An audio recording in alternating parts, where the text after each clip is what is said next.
Beautiful humans, welcome back to the I Like Birds podcast. I'm your host, Zach Rippey, and this podcast is dedicated to the non-believers, the confused believers, and the true believers. Because I, at one time or another, was all three. So I'm here to help you get a better understanding of who Jesus is and what he's all about. I'd love to grow in our faith together. You learn as I learn. I like the Bible, and I like words, so therefore, I like birds. Let's start the show.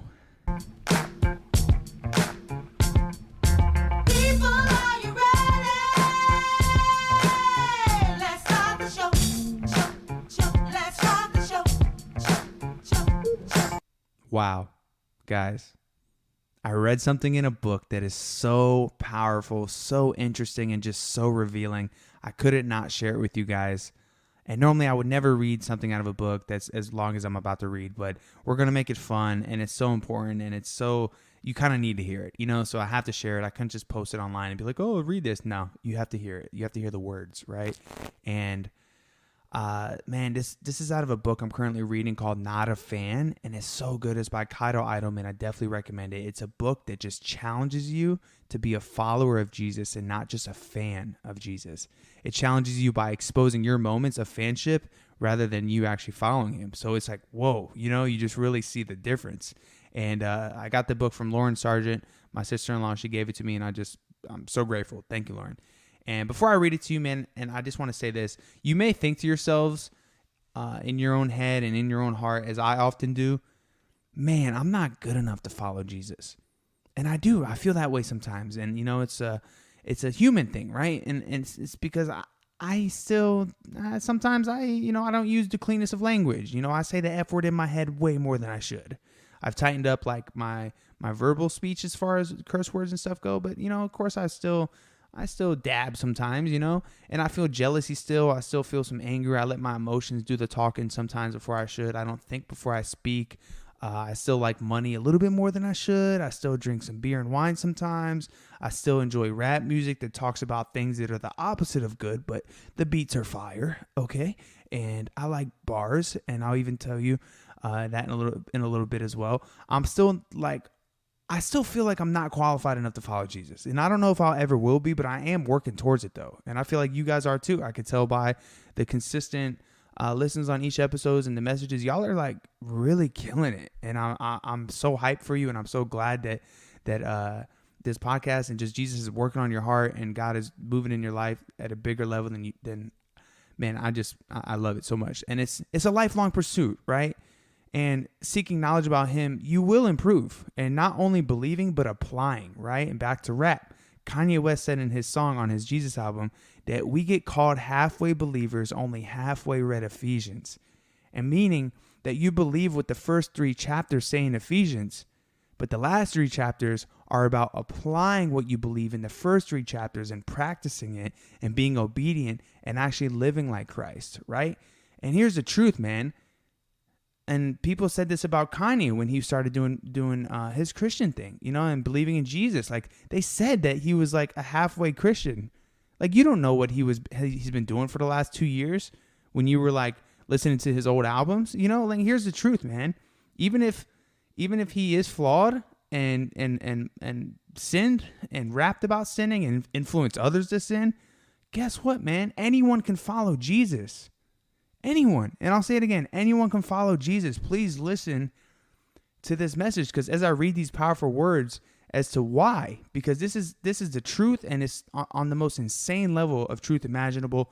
Let's have some fun while we read this. Please pardon me if I read like a silly person, but I'm going to make it fun. All right.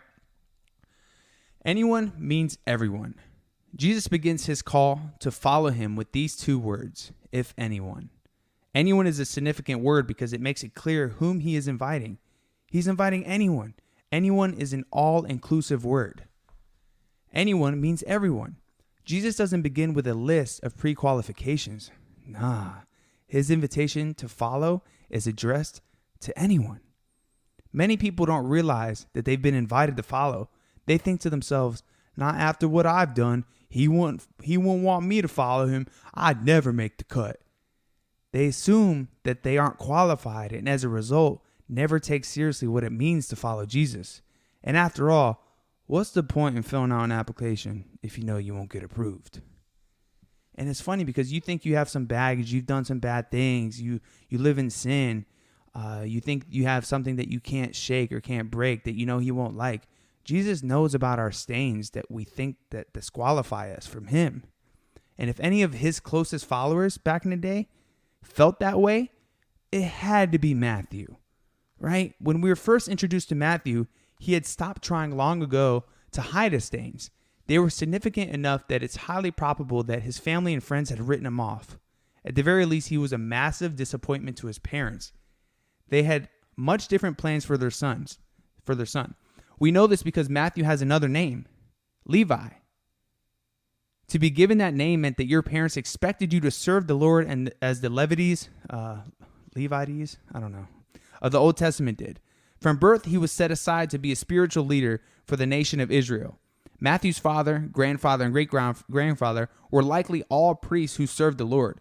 By age 12, Matthew would have had the first 5 books of the Bible memorized. And it's likely that Matthew tried to become a disciple of one of the rabbis, but he sent in his application. It was turned down. He didn't make the cut. Matthew had flunked out of rabbi school. He couldn't measure up, right? And what do you think would happen? He's going to redeem himself. He's going to go back. Nah, whatever happened, we know that something had definitely gone wrong. Instead of serving the Lord, he decided, I'm going to serve myself. He turned his back on his own people, and he became a tax collector for the Romans. Essentially, his job description was to unfairly take money from his people and give it to the Roman government. Even if he'd collected taxes fairly, he was working for the enemy. But in those days, there was no such thing as an honest tax collector. Those days, honest. These days, honest. Yeah, no such thing here either, Jack. They would cheat the people to line their own pockets. Sounds familiar. A tax collector was seen as a religious and social outcast. He was unclean. He wasn't even allowed into the outer court of the tabernacle. His name had been scratched off the membership. And you and me, guys, we have a lot in common with Matthew. Maybe you're not stealing money from your neighbors, but we've all become disappointments in some way. We haven't measured up. We haven't made the cut. The Bible says in Romans that all of us have sinned and fallen short of the glory of God. We've said things that we shouldn't have said. We've done things we wish we wouldn't have done. And as hard as we have scrubbed the stain of our lives, it just won't come out. And I can't help but wonder if in an attempt to ignore the stains in his life, Matthew had chosen the life of a tax collector, right?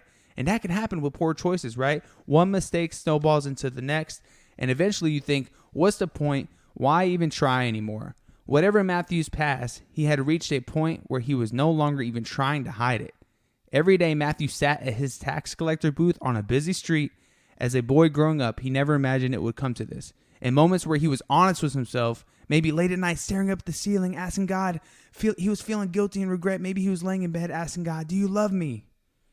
And if only he could start over and do things differently.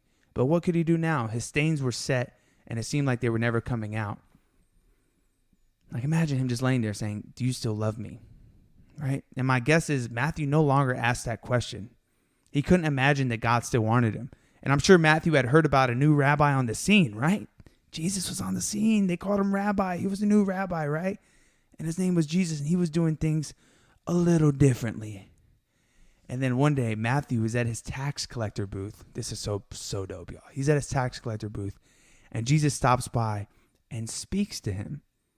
No one would have predicted what Jesus would say. It was only 2 words, but these 2 words changed everything for Matthew. Jesus said, follow me. Follow me. Follow me. He said it once, but I'm telling you 3 times. Make it 4. Follow me. A Jewish rabbi asking a tax collector for the Roman oppressors to be one of his followers. It's hard to overstate how unthinkable that scenario would have been for those close by. Like, imagine those people hearing that. And it's important to understand this, guys, because I didn't know this. I really didn't at all. It's important to understand what it meant in that culture for Jesus to be a rabbi, right? He may have been a homeless, unconventional rabbi, but he was a rabbi nonetheless. And a rabbi was a teacher of God's word, which at the time was just the Old Testament. Rabbis had extensive knowledge of the Torah, which is actually just the first 5 books of the Bible, and all the writings of the prophets. Rabbi Rabbis were also special because they had a group of Talmudim. The word Talmudim translates to disciple or student. So essentially every rabbi had a class of students, and this was an incredibly exclusive group, right? Most people didn't end up as students of rabbis. Those who didn't make the cut most often ended up learning some sort of trade, typically one that was passed down in the family. So basically being like a student of a rabbi was like being an Army Ranger, right? It was hard to get in, all right? And for those students wanting to become the Talmudim of a particular rabbi, basically the student of the rabbi, there was an application process, even back then, which is kind of strange to me. There were hefty prerequisites before even being considered. These were the equivalent of the GPA and the transcript prerequisites for getting into an elite college or academy. Like if you want to go to Harvard, you better have a 4.0 or a 36 on your ACT or a 2400 SAT score. Because without those kind of stats, you're not making the cut. And the same goes for being a student trying to be a rabbi in the rabbi school.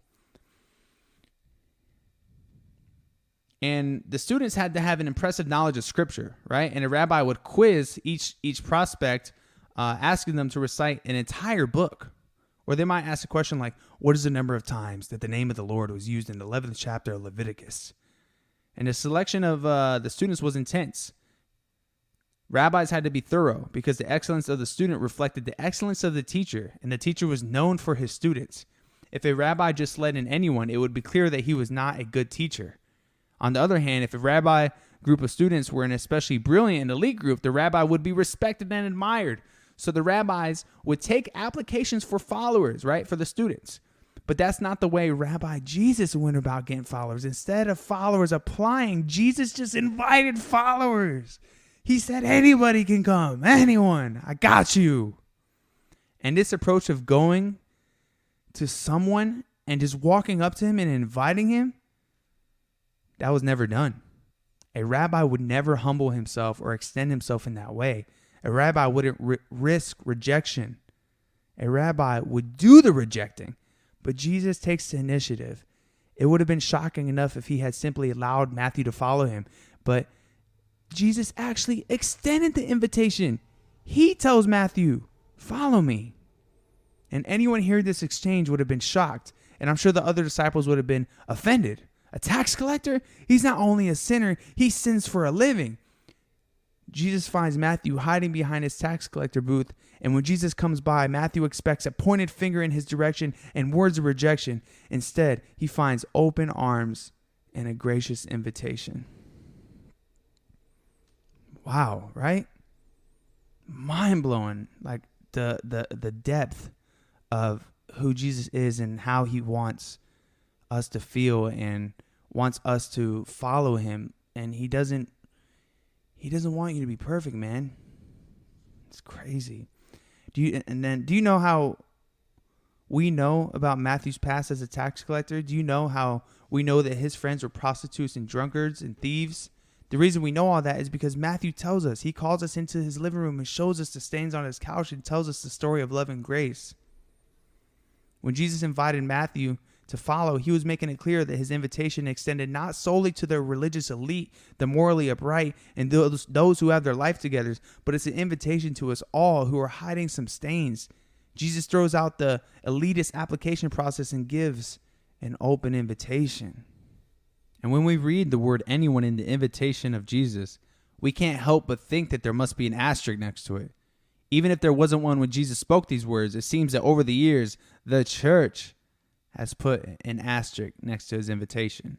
The sign out front of the church says, we welcome anyone and everyone. But if you look real close, you'll find an asterisk. And it turns out that anyone means people who appear to have their lives together and don't have visible struggles. Anyone does not include those who struggle with addiction or who have gone through a divorce. Anyone means people who dress appropriately. Anyone means those from certain social and economic backgrounds who are affiliated with a certain political party and have a certain taste in music. Oh, and they give. And Jesus has invited anyone to follow him. But when they come to church, they find out that there is an asterisk. The not so subtle message is, we have to let you in here because Jesus told us to, but we're going to be keeping an eye on you. I can't help but wonder if that's how the other disciples must have felt when Jesus invited Matthew. What about his qualifications? What about his past history? Jesus, surely you don't really mean anyone, But when Jesus says anyone, it turns out that he really means anyone. So here Matthew sits at his tax collector booth, mulling over his rabbi's offer. There was no doubt that Matthew knew what this invitation involved. He understood that it meant giving up everything. He received an invitation, but there was no way he could respond to it and stay the same. Saying yes to following Jesus would mean saying no to his lucrative business. Anyone can follow Jesus, but not without giving up everything. Jesus says, "Follow me." And Matthew 9:9 simply says, "And Matthew got up and followed him." And these days, people, you didn't know this, I didn't know this. People don't know Matthew is a failure and embarrassment who sold his soul to the Romans for a job. We know Matthew is a follower of Jesus who wrote the first book of the New Testament. It's important to understand that the grace of God doesn't simply invite us to follow, it teaches us to follow. So you make that decision in your heart, and I think God helps you in the process. He's helping me. I don't think this is me doing this. I don't think this is me wanting this podcast and wanting to be in my office every night working on it and writing it and reading and just studying. I don't think this is me. I don't think that's Zach Rippey. I think that this is God working on me, right? And just because Matthew left his past behind and started following, that didn't mean he was perfect. Far from it. And even after we decide to follow Jesus, we continue to need his grace for the journey. There are plenty of days where I find myself living as a fan, but each morning I receive the same graceful invitation that Jesus spoke to Matthew. Follow me. And that's why I like to read in the morning, man. I really do. I think reading the Bible in the morning is so important because you get reminded to follow him when you wake up. If it's part of your day activity, that's why I always drop these podcasts in the morning, man. Because if somebody's on the way to work, boom, you put that on, it might just influence you to follow Jesus that day. And that's all I want, man. That's all I want in my heart. And so who is invited to follow Jesus? Anyone. Can we agree with that now after this? You have a sexual past? Anyone. Ex-con? Anyone. Current con? Anyone. Divorced? Separated? Anyone. Republican? Democrat? Anyone. You wear a mask? You don't wear a mask? Anyone. Alcoholic? Pothead? Addict? Hypocrite?